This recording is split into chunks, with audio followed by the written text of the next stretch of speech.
في ظل ما تشهده مصر من نهضة عمرانية شاملة، تظل قضية الحفاظ على التراث المعماري والعمراني واحدة من أهم القضايا التي تعكس هوية الأمة وذاكرتها التاريخية. فالمباني القديمة والشوارع العريقة ليست مجرد أحجار، بل شواهد على عصور وإبداعات جسدت ملامح الشخصية المصرية. ومن هنا تأتي أهمية نشر الوعي المجتمعي وتعزيز الهوية الوطنية لدفع الأفراد والمبدعين إلى المشاركة في مشروعات الحفاظ على هذا الرصيد الثمين، بالتوازي مع جهود الدولة المستمرة لتطوير المناطق التاريخية وتحويلها إلى مقاصد ثقافية وسياحية نابضة بالحياة. شرفنا النهاردة ونورنا للحديث عن الموضوع ده المهندس سامح الغزولي، خبير التنمية المحلية وعضو الاتحاد العربي للتنمية المستدامة. أهلا وسهلا بحضرتك يا باشمهندس. اهلا وسهلا بحضرتك يا فندم وبكل الساده المشاهدين. يمكن البداية حابة أعرف إيه هي أهمية إن أنا يكون عندي وعي بالحفاظ على التراث المعماري والعمراني في المجتمع المصري عموما. مبدئيا الواحد عشان بس يبسط الكلام ويعني يوصل للفئه العريضه من الشعب المصري. احنا ايه الفرق بين التمثال اللي بيتعمل في الانتيك كمثال بسيط والتمثال الاثري؟ قيمته ده كأثر وشاهد على حقبة زمنية من آلاف السنين، دي اللي مدياله القيمة عن التمثال المصطنع الجديد، وده بتخلي لا يقدر ثمنه بمال. ده احنا حافظنا على تراث أجدادنا الحضاري، وده الحاجات دي الأحجار اللي احنا ورثناها عن أجدادنا الفراعنة، لا تقدر بثمن.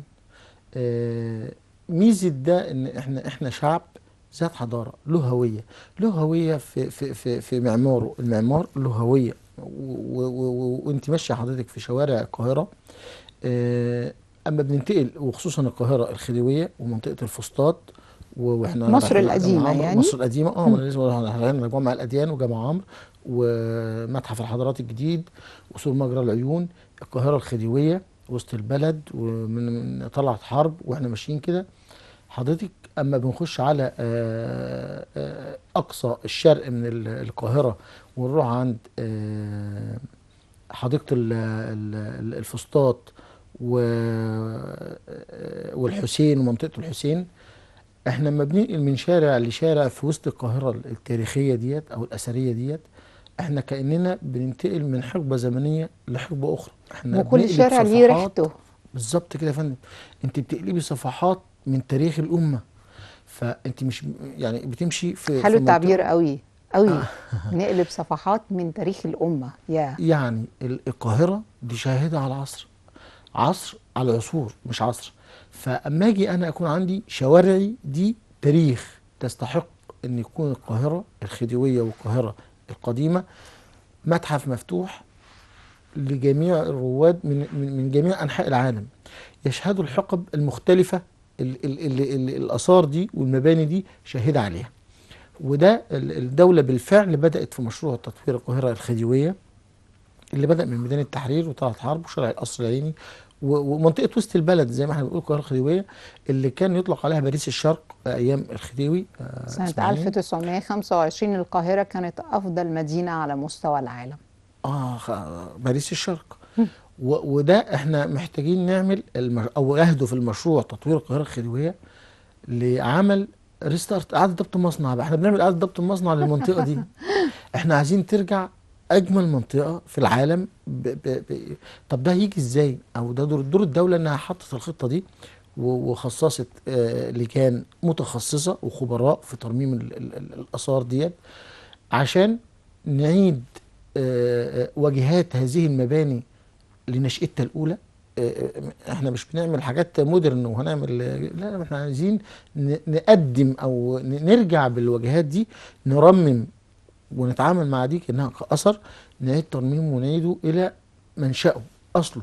احنا طب بناخد الترميم في أحدث طرق الترميم، بس بالحفاظ على أثري أنا زي ما هو. استعادة هوية المبنى كما كان، يعني رجوع الشيء لأصله. احنا بنرجع المبنى ده لأصله، أصله ما كان معمول، لأنه أصله لما كان معمول كان أفضل مدينة في العالم.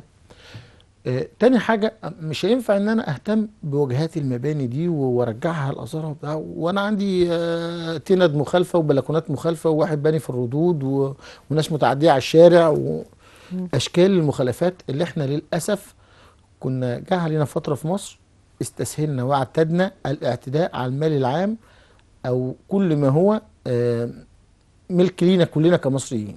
يعني واحد يجي على الشارع قدامه ويقوم عامل باترينا حاططها ومقفل حواليها ويستولى تسمح عليها. لي هو أضيف حاجة، هو هنا بيحقق منفعة شخصية، لكن الشارع اللي هو طريقي أنا بدل ما يبقى مثلا 3 حارات للعربيات، أنا بلاقيها إن هي وصلت على حارة أو 2 وخايفة وأنا بتحرك وأنا ماشي على رجلي بعدي، بتبقى الدنيا مزنقة أو ضيقة. يعني هي مصلحة فرد ضد المجتمع، ضد الدولة كلها.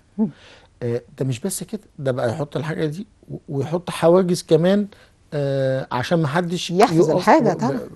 ولا يقرب منها ولا يأذيها فأصبح فيه سلوكيات من بعض الأفراد، طبعا مش كل الأفراد، والكلام ده أول حاجة لازم يتم التصدي ليها لاستعادة رونق وبريق القاهرة التاريخية أو القاهرة الخديوية. مش هينفع نسمح بأي تعديات. احنا بنقولش يا جماعه يعني هنيجي على حد خالص من المواطنين، بس اللي بيغلط في غلط في حق المجتمع او في حق البلد او في حق المكان ده هنعيد تصحيح الخطأ ده او هنرد الشيء لاصله تاني وهنزيل المخالفات. يبقى ازاله المخالفات في المكان ده من اول الطرق، لان مش هينفع يكون في مخالفات غير حضاريه في مكان تاريخي واثري. تاني حاجه اليفط الموجوده. انا يعني في جهاز عندنا في مصر مقره في القلعه حتى للرمزيه، اسمه جهاز التنسيق الحضاري. جهاز التنسيق الحضاري هو مسؤول عن تصحيح التشوه البصري اللي احنا بنشوفه واحنا ماشيين في كل مكان. يعني انا مش هينفع الاقي يافطه متر في مترين وجنبها واحده 3 في 5 ودي ازرق ودي اخضر ودي احمر كرنفال. طب كرنفال ده لا يليق. ده نوع او اسلوب من اساليب العشوائيه حتى في الاعلام. مفهوم. ايه المشكله؟ اذا احنا بنخش ابراج حديثه بنلاقي في مدخل البرج يفط مخصصه بمقاسات معينه موحده بالفونت اللي بينكتب بيه، كل واحد بيتعمل ايه رقم الشقه بتاعته واذا كان والنشاط عياده بتاعه مثلا او نشاط تجاري. بطريقه منمقه. اما لما مهم. بتنساب يعني اذا الحاجه الثانيه توحيد شكل اللافتات، حتى اللافتات الارشاديه اللي الحكومه بتعملها في الشارع، الاتجاه لليمين ممنوع الانتظار، اللافتات دي لازم تكون في توحيد للاشارات دي. اليوفط اللي على العمارات السكنيه لازم يكون في جهاز التنسيق الحضاري يوصي بنمط معين مقاس معين بالوان معينه اللي بتنكتب بيها هدف حضرتك هيتم تحقيقه، ولكن بشكل حضاري يخدم. ولازم كمان احنا كمواطنين عندنا جزئيه لازم ننميها عندنا او لازم نراعي دي. انا مش معنى ان انا بيتي انا دي شقتي امتلكها في وسط البلد، واجهه العقار لونها وليكن بيج، ما اجيش انا في بلكونتي واقوم عاملها اخضر او ازرق او احمر، او كل واحد نلاقي في كل دور البلكونه بتاعته عامل. لا لازم ثقافه ان انا ما خارج الباب او الشباك بتاعي ده مش ملكي، ده ملك المجتمع والناس، لان انا مش انا اللي شايفه، انا مصدر يعني ده شيء، دي الصوره اللي انا بصدرها عن المبنى للمجتمع وللمارين في الشارع وللناس كلها. فمش هينفع المخالفات والتشوه البصري اللي احنا بنشوفه واعتدنا عليه للاسف من ممارسات خاطئه برضو يعني. فالحاجات دي اما نحارب الظواهر السلبيه ديت ونرجع ترميم المباني ديت ونعمل حملات توعيه للناس باهميه الحفاظ على ده. يعني انا ما اجيش الاقي صاحب بيت وعايز يتحايل وعشان يهد ويطلع برج مكانه والبيت ده ذات طراز معماري او اثري او ذات طراز معماري فريد ومتسجل في هيئه الاثار عندنا، اتحايل عليه عشان اوقعه مثلا، يعني عشان اطلع ببرج. يبقى برضو انا بقول للمواطن خلي عندك وعي بقيمة الاثر ده، والدولة لازم نخلي عندنا برضو قابلية ان احنا لازم الراجل ده هو لو حاول يتحايل عشان يهده ليه عشان التعويض المادي او المكسب المادي، ما انا لازم اعوضه.